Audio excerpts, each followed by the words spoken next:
Scared, confused, intrigued, amazed, and crushed. My name is Angus Morrison, and these are just some of the emotions I felt during my playthrough of Betrayer. Betrayer is a game that not many have heard of, emerging suddenly from the woodwork on August 14th into Steam's early access program. And that means it's not a finished product, and as such this video is not a review. This is a first look to identify whether the game has promise, and to highlight rather than condemn those issues which might be improved upon. Betrayer takes its influence from the Roanoke mystery, Roanoke being a 16th century English colony in Virginia which just went missing. This was a colony known to be harried by Spanish forces, but on arriving to investigate Roanoke's silence, Governor John White found no signs of struggle and no trace of the inhabitants. And Betrayer is no more forthcoming with the details because this is a good old-fashioned mystery.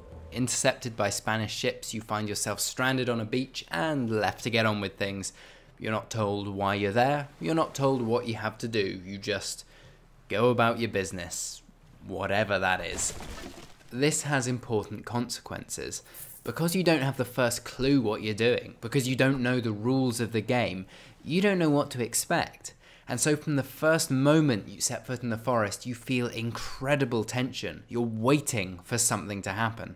And I must talk about the art style here or I imagine you'll explode. Yes, the game is in black and white. Of course, such a description doesn't do it justice. The game is in stunning black and white. But that's not what's important. What's important is the effect it has on you. We're not used to playing games in monochrome, and in an environment like a forest, densely packed with vegetation, branches overhead, shadows become very dark indeed. I wouldn't say it impairs your vision. Black Powder have done a wonderful job in ensuring the art never takes precedence over functionality, but it takes some adaptation to distinguish the real from the trick of the light.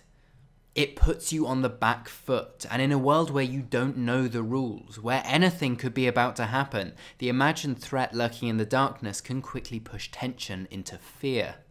And did I mention the silence? There are footsteps and beautifully animated plants sighing in the wind and the occasional calling of crows, but there's no soundtrack, and I sincerely hope Black Powder keep it that way. The stillness is oppressive, every rustle hinting at unknown threats. But, though this feeling never truly fades, like all such games, Betrayer plays its cards too soon. You encounter Virginia's twisted denizens almost immediately and are well equipped to fend them off. They present a credible threat, bringing you down with a single blow, but after dropping a couple, fear of the unknown is all but forgotten. Personally, I'd like to see the initial encounters pushed back, to stretch the loaded silence to breaking point before assaulting the player with a challenge for which they are ill prepared, a confrontation that they will learn to fear. Survival in the early American colonies was a desperate struggle, at odds with the copious ammunition and healing at your disposal. There's plenty of time for balancing yet though, and Black Powder shouldn't be scared of making things harder. But there's more than combat to Betrayer. There's that small issue of a missing colony for a start. Betrayer calls back to adventure puzzle games like Myst, often presenting you with clues and items before you have the faintest idea how they might be useful. And I love that, because this is mystery incarnate, handed the pieces of the puzzle without knowing how the solution is supposed to look. Thankfully, Betrayer is somewhat more accessible than adventure games of yore, which demanded a combination of trial and error and psychic powers to progress. All of your clues and artifacts are recorded in a beautifully designed interface, which keeps the notes pertaining to specific puzzles clear and coherent. Unfortunately, the mysteries at hand can at times suffer similar issues to the combat.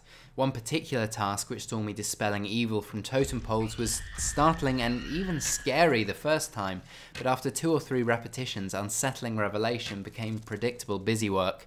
So if Black Powder do anything, I'd like them to ensure that each puzzle and each phase of the mystery is fresh and unique, to ensure that the player is always one step behind, kept almost as clueless as when he first set foot on shore. But I don't mean to sound overly negative. In fact, it's been hard to avoid spoilers in this preview because there's so much that you'll want to puzzle over yourself. Mysteries lead to more mysteries, and it's a sure sign that a game has promise when I let out an audible cry on reaching the limits of the demo. I wanted the answers to my questions. I need to know how this story ends. You see, many early access games offer something full in scope but rough around the edges. Black Powder, on the other hand, have opted for a tight, polished release of a single location. It's a smart decision, having a player pick at the first strands of a solution before leaving them on a cliffhanger, and I for one will be keeping an eye on it. Betrayer is not perfect, but it could be. Its enemies are too many and unthreatening, and its puzzles involve a measure of repetition, and yet Betrayer is a masterclass in atmosphere, marrying dark mystery with a unique, sometimes hostile, and always beautiful aesthetic. With some tweaks, the finished product could be a very important game indeed. Thank you very much for watching. My name is Angus Morrison, and I would be delighted if you shared this video across the many dark corners of the internet. Of course, if you enjoyed what you saw, new subscribers are always welcome, and I will see you again shortly.